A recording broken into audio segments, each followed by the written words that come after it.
Hi there! Welcome to 5 in 5, a new series where I go over 5 studies on a given topic in 5 minutes, or probably more, because I know myself. Our first topic is medicalization.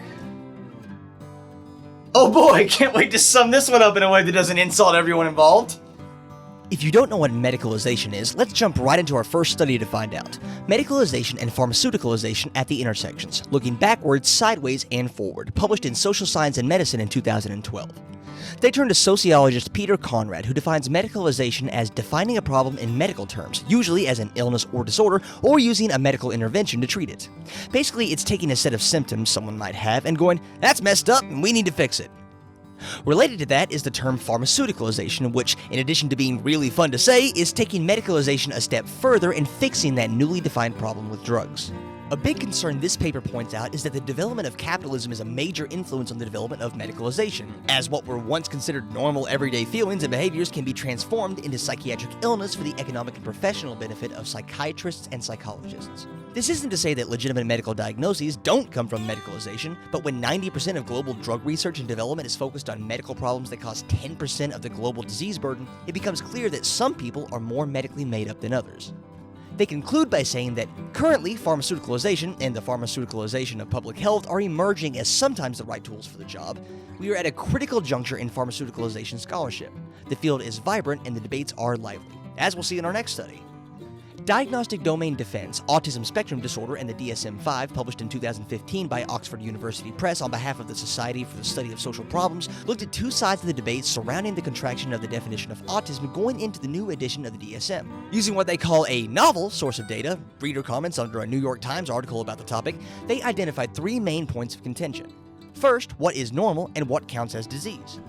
Here we see one side warning of the potential harm caused by creating pathology out of minor personality or behavioral differences, and the other defending a diagnosis that rendered a complex and troubling set of experiences meaningful.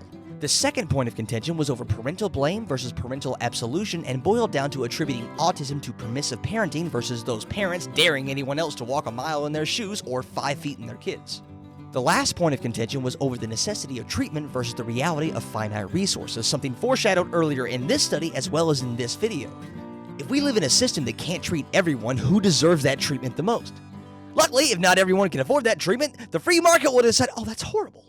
Third study. This one was in French, so a big thank you to my French degree having husband who still doesn't want his name on the internet. It's called La Medicalization pour It's called The Medicalization of Deviant Behavior as Mental Illness, a case study of 2 nursing homes, one public and one private, published in 2014 in Retraite in this journal. This one looked at how 2 different nursing homes in France dealt with, quote, deviant behavior under the view that psychiatry signifies a re-education of an individual to the norms of behavior accepted by all. Basically, the public nursing home used mental health services as a way to ship off difficult residents to someone else, and the private institution discreetly medicated their problematic residents so as not to upset their very rich families, even going so far as their director seeming to ignore the presence of any mentally ill residents in her establishment. Overall, the study highlights the powerlessness in the management of residents whose behaviors are defined as deviant. Next, we have The Medicalization of Pediatric Mental Illness, published in Pediatric Annals in 2001, which I should note is an editorial rather than a study, but it pointed to some interesting and potentially disturbing allusion to what we've seen so far.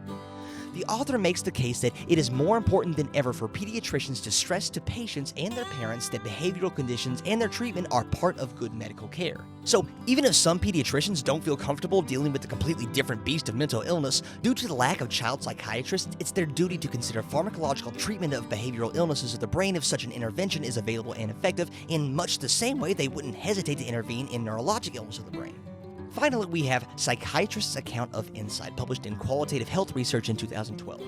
This one focuses on insight as it relates to schizophrenia. Insight here means something on the part of the patient and consists of 3 dimensions. A sense of illness, which is to say an awareness that they are ill and a familiarity with the medical diagnoses saying so. The critical thinking required to adjust one's own beliefs to be more in line with correct thinking, and acknowledging the need for treatment, which always means agreeing with the physician's course of action in regards to your own health. These three dimensions are embodiments of the enormous power discrepancies between those who enforce dominant medical perspectives and those who receive their treatment. Directly quoting from the article, this is a relationship of total power over complete powerlessness. Not only is the patient not an agent capable of negotiating his or her treatment, but she or he is simply an object to be looked at with a Foucauldian medical gaze, whose only right seems to be to give up his or her rights.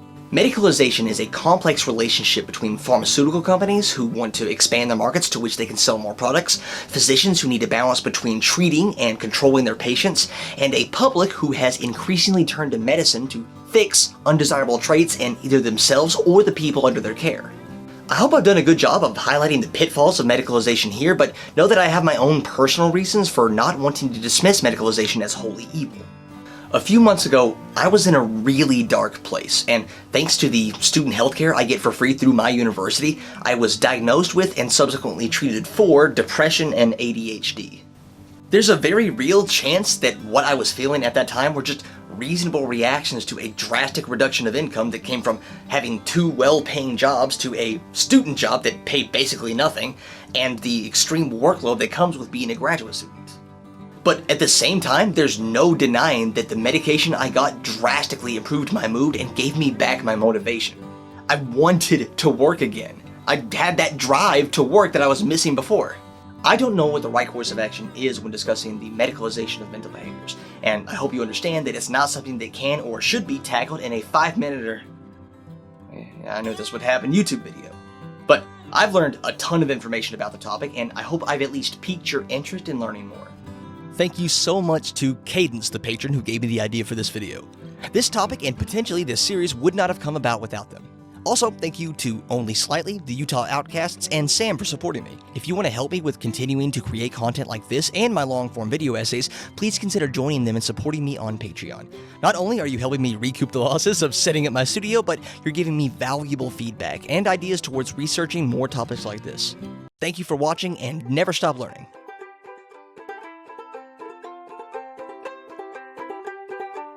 I can never pretend to understand you. You can never tell me everything you are. We can only let the white coats lead us nowhere. I wonder how we ever got so far. Any color with your pain and your persecution. Tell you about a pill to fix it all. Just as long as you let them do all the thinking. No, let the markets never